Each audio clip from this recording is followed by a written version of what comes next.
Welcome to our Secondary Reading Language Arts PLN video series. For this first video, we're going to talk about using the data tree to develop a connected CER. To anchor our learning, we wanted to be clear about the purpose of this professional development, which is to support teachers in helping students develop their writing skills in order to write their own connected CER. We also want to develop our own understanding of what connected CER is and what the data tree is so that we have a full understanding and we'll be able to put this in front of students. So let's jump into it. The definition of a connected CER is a connected CER has one claim and it has two pieces of evidence and two corresponding reasoning for that evidence. This evidence and reasoning can come from one text or it can come from multiple texts. It just depends on what the charge on the student is or what you, the teacher, need the students to be able to answer. The data tree is a planning strategy that helps students respond to text-dependent questions and helps them extract evidence so that they can make interpretations with that evidence, and that those interpretations build to writing their claim. And this data tree also allows for multiple answers in an effort to build into a full analytical essay. This learning on these PLN series is going to be for the teacher. So this is for your learning. We put the standard here for you so you can understand where this question is coming from. And then we developed the prompt based on a STAR released STEM. So the strategy that we're asking students to do in order to attack the text with purpose is to look at the prompt first. Before they start reading, we're asking them to go through their test questions and find those short constructed response questions or the extended constructed response questions and read those first so that I have a charge for reading or when I'm annotating. The prompt that the students have to answer for this connected CER is: how does the use of problem and solution organizational structure help the reader understand the information in the article? Write a connected CER using two pieces of evidence to support your claim. We also put the academic vocabulary that we would want the students to write on their data tree, and that will make more sense when I go through the data tree strategy, which is next. And then also we would explain to the students that they need to read with purpose and annotate or highlight in their testing platform to respond to the prompt. Here, the students are, what you're seeing here is a fully done lesson. So you're going to see highlights and annotations that the student would have already done. This is the work this is how it would look if it was complete. So on our data tree, we've written the prompt, and again, that prompt is: how does the use of problem and solution organizational structure help the reader understand the information in the article? Write a connected CER using two pieces of evidence to support your claim. We're also asking, before the student starts collecting evidence or writing their evidence on their data tree, we're going to ask them to do a brain dump and try to remember what's the charge of me, the reader. So based on my prompt, I know that I have to collect evidence about problem and solution, and I might need to define that for myself. What is problem and solution? Problem and solution is the author presents a problem and then a solution to solve that problem. Also, I know from my reading that this is an informational text, and in my studies of the different genres, I know that I need to, as a reader, pay attention to the audience, the organizational structure, any evidence that the author is presenting to me, the reader, and the thesis. This is just the genre characteristics of an informational text. So for step one of the data tree, I am simply going back to my annotations that I made. Remember, I highlighted based on the prompt question, and I just pulled pieces of information that I thought would be able to answer that question. And then I'm taking those quotations, I'm taking that text evidence, and I'm just throwing it into these evidence boxes on my data tree. There's no rhyme or reason to it. I'm not categorizing yet. I'm just putting evidence that I think is going to answer that question. That's step one.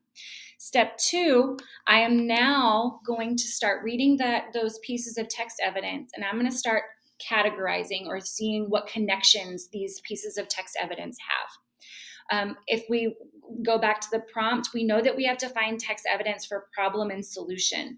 And that's kind of the evidence that I collected. I collected evidence that presented the problem, and then I collected evidence that also brought up a solution. And I just moved those boxes together. I grouped them together, or I categorized them based on the connections that I made. This will help me then develop my interpretations. That's step 3. So I've collected the evidence, I've categorized or made connections to the evidence. Now I'm making interpretations based on the evidence I collected. So I will read you those interpretations. The speaker presents a problem with a feeling of not belonging because they are from more than one culture. This is the problem that I'm kind of seeing throughout, and this is the evidence that supports that interpretation.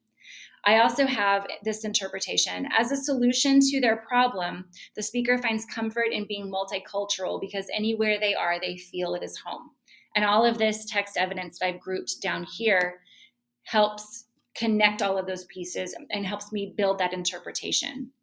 So I have my evidence, I have these interpretations. These interpretations are going to help me build and develop my claim. So that's step 4. I am now taking all of that information that I've just compiled, and I'm writing a claim. And I'm writing that claim in this purple box at the bottom. My claim reads, through the use of problem and solution organizational structure, the reader gains a better understanding of the challenges a person from a multicultural background faces and how they overcome them. So giving me the problem, and then giving me the solution to this problem. And I wrote that in my claim. Now, how do we develop this into a full-blown paragraph? We use this frame. So for middle school, we would have them take the claim that they put on their data tree and put it in this sentence frame. Because remember, Connected CER they share one claim. This claim, I'll read it one more time. Through the use of problem and solution organizational structure, the reader gains a better understanding of the challenges a person from a multicultural background faces and how they overcome them. Then we instruct the students to go back to their data tree to find the text evidence that they think best represents that claim. And we have them put it in the frame that you see here. So evidence 1, remember, is from our problem. Third culture kids like me make it up as we go along.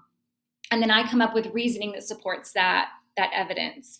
People with different cultural backgrounds may sometimes experience the obstacles of their own identity and belonging. Then remember, I have to come up with evidence for solution. So then I go back to my data tree and I find the best piece of text evidence that does that. And I put that in my frame. Living like this can sometimes feel liberating. I feel as though I'm wearing different masks and I'm constantly able to reinvent myself. And the reasoning that goes along with that is although someone may struggle with feeling connected to more than one culture, they can find a sense of peace knowing that they can acclimate to multiple cultures and situations. So as you can see here, this frame makes me put my connected claim, my 2 pieces of evidence, and my 2 reasoning in a frame that I can then develop into a paragraph. For middle school students, we really want to be clear about connecting these pieces of evidence and reasoning using transitions, and those I've highlighted here in yellow so that it reads as a paragraph, and I'll read it. Through the use of problem and solution organizational structure, the reader gains a better understanding of the challenges a person from a multicultural background faces and how they overcome them. The author states, third culture kids like me make it up as we go along.